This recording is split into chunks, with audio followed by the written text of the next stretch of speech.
your strategy and what's your strategy look like.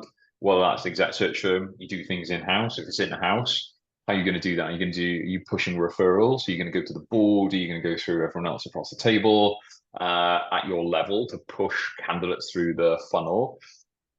Are you using external events as another space? Going to potentially webinars like this. Who's around on that call? Who's the people involved? Going to like big events. If I look at like tech and SaaS products, there you've got SaaS Stock, which is in live, and you get like founders and C-suite level people in that. Go to those events. You'll connect. You build your network. Leverage your VC network, leverage your board, depending on which stage you're at as an organization, and they will help you to open up doors to give that insight as well, potentially into candidates and the suitability for candidates for what you need. And I would say those are some of the big strategies. There are lots of other stuff you need to be thinking through, but like if you can get that bit right around the rules of the road and no ownership, it makes the execution on the strategy a lot easier. Oh, that's great. Yeah.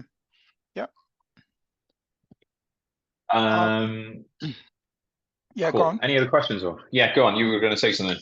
No, I think you explained it quite well, because I think where I really find very something that even myself I didn't know, because what are the strategies, some of the strategies that you've explained how to go about it, because a lot of the time, recently we have a client who is looking for kind of like a reviewer for a role in accountants in practice.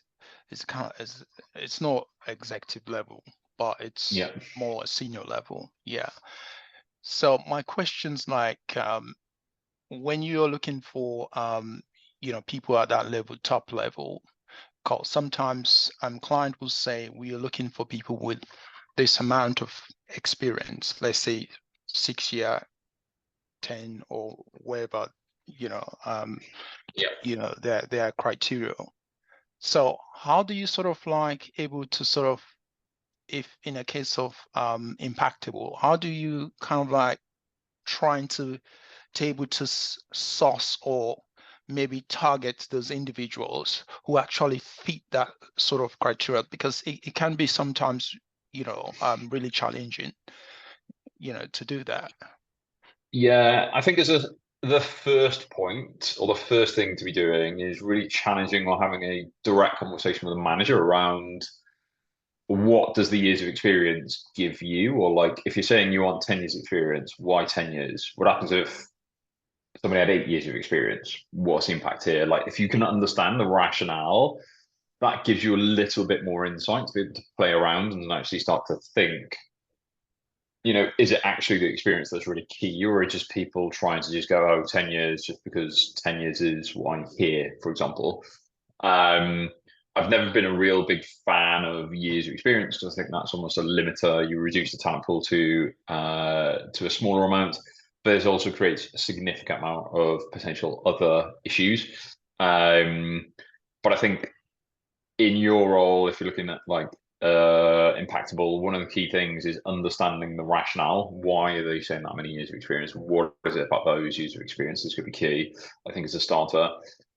And then when you start mapping out, is what you want to then start doing is, once you understand from your client that what it is they're looking for, you can actually start to potentially broaden your horizons. What I mean by that is, you may well find, they may well say, 10 years, because what I see from people with 10 years is they've got really good depth of financial reporting experience. They've got a deeper understanding here, and here. But you may well actually be able to prove within your search process that somebody with 6 years experience has just the amount of deep level of experience in financial reporting, if not more, than one of the candidates at 10 years. And you could take that candidate to the table and say, hey, look, I know you said 10 years, but I found this person, but look at what they've done. Okay. And I think then that kind of opens up the door, and you kind of start then having a dialogue and a conversation around that, but that niches down. But then for me, it goes back to my initial point. You've got to understand the why, got to understand the what, got to understand And, the who, and if you've got that really, really detailed down, that'll help quite extensively. right, thank you.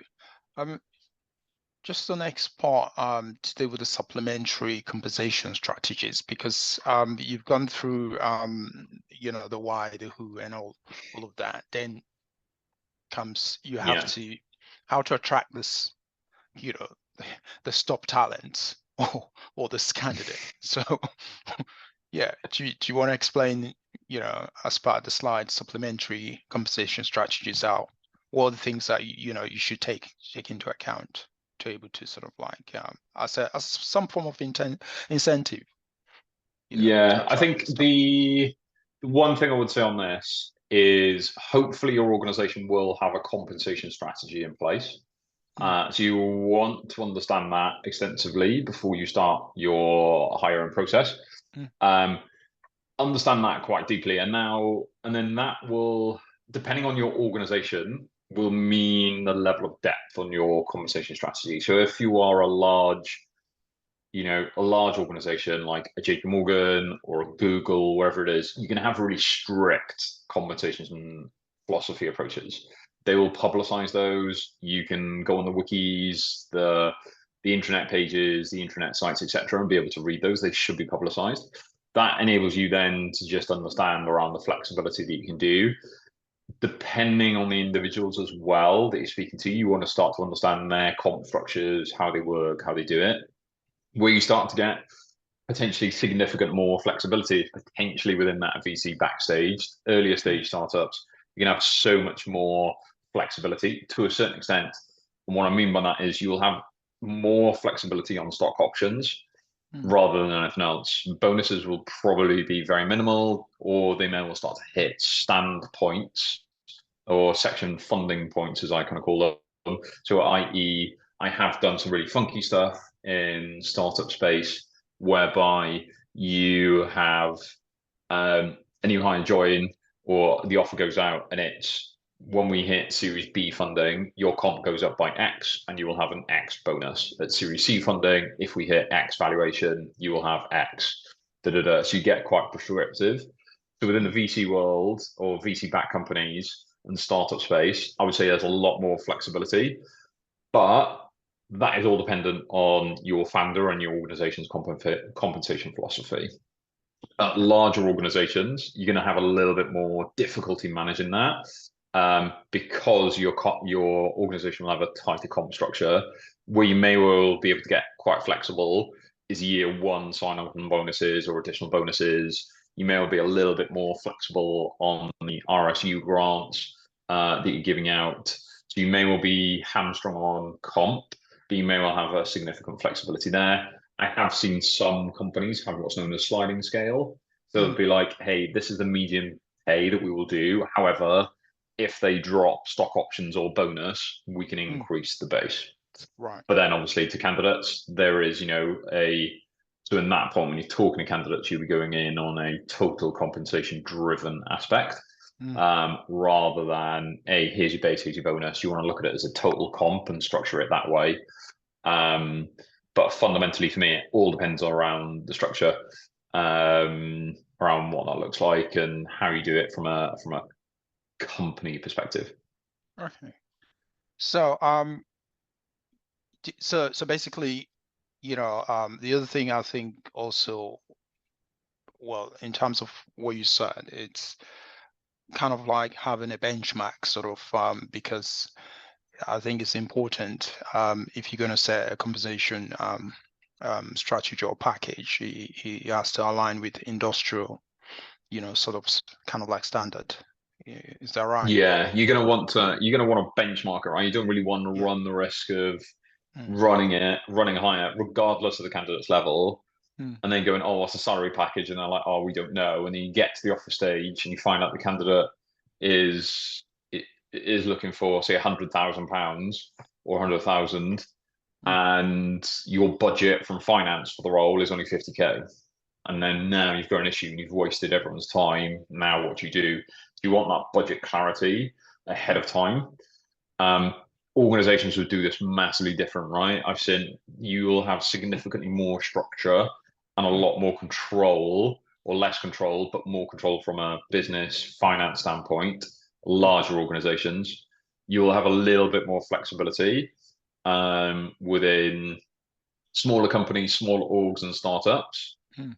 But the risk and the balance there is to be aware of is, and this is why I have seen quite consistently with hiring managers, is they run this huge amount where they go, oh yeah, here's an offer, here's an offer, here's an offer. And then you get to Mm. like mid-year when you start doing your reviews with finance and you're over budget and then you got to trim the budget, you got to trim the cost.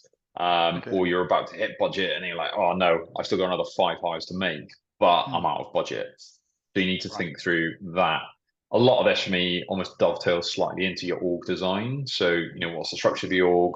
What's the levels? What are your salary bandings that align with that? Would it make Mm. sense to maybe, if you reduced a couple of like one or two seniors, you get more juniors in, for example, and is Mm. there flexibility that you could do around that structure?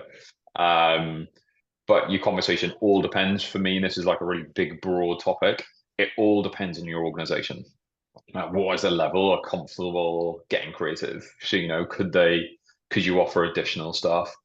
The one thing I would say and caveat with this Mm. is the moment you start getting more and more and more creative, you're Mm. creating additional levels of complexity in your organization. Right. And fundamentally, you may well start hitting things around manager debt Mm. because people will start to understand stuff. So if you've got a hire in your team that's been there for 2, 3 years, and then this new hire comes in and they get X amount of options or additional bonuses, and this other person doesn't have it, you're now creating big issues in your team and your team dynamics. You need to be Right. cognizant around how level you do that. And then once you've done something once, you now have basically a principle and an operating methodology that you're now going to be utilizing going forward. Mm. And there may well be limits on that. So you just need to Okay. take all that into account as well. Right. Okay. Well, thank you. Just as you see on this, on the screen now is the importance of obviously retaining top talent, because you know it's good for the bottom line, I suppose. So Yep. maybe just kind of like briefly, you know, elaborate on that. Yeah, I'm assuming everyone probably understands, right? If you retaining top talent is great, right? Because it means, to your point, if you've got your top talent, they're delivering really well in the role. So long as I'm assuming, retaining top talent is, and I'm assuming this on making the assumption, I should say rather, Mm. is they're engaged, they're very well vested, they're happy where they are. Then retaining that top talent from the approaches leads to better high performing teams. There's all this data out in it, right? Adam Grant talks around this a lot. There are a few others. I think Lars Schmidt is another one. There are quite a lot of people that talk around Mm. retention of your top talent is great because it means, better performing company, better performing teams, bigger results, etc., etc. Okay. I will throw in a curveball on the Netflix view Mm. is, and I think, if you haven't read the next Netflix culture deck, worth reading. Right. So, to give you a very simple situation in that, is they went through, or the story behind it. So they went through their IPO, so that's when they listed on the stock market. And at that point in time, they didn't have a fully functioning, fully qualified CFO.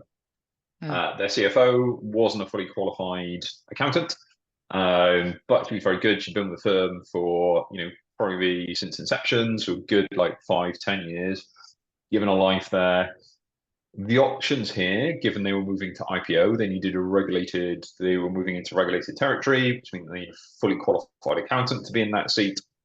Mm. Option number one, and this person was top talent. Option number one, pay this individual to get trained, get fully Mm. qualified. Yep. Option number two, hire a seasoned CFO and remove their top talent from the organization. What do you think they did? I would think they would train the existing one. I think that's what they should, they Okay, should have done. They should train the person that's been they should there do. since, yeah, since Which inception. which is, if you look at like HR leadership, HR training, retain top talent, that's the message that we should be sending. What Right. they did Mm. They went to her and said, "Hey, we're having a big change. Obviously, we're going to IPO.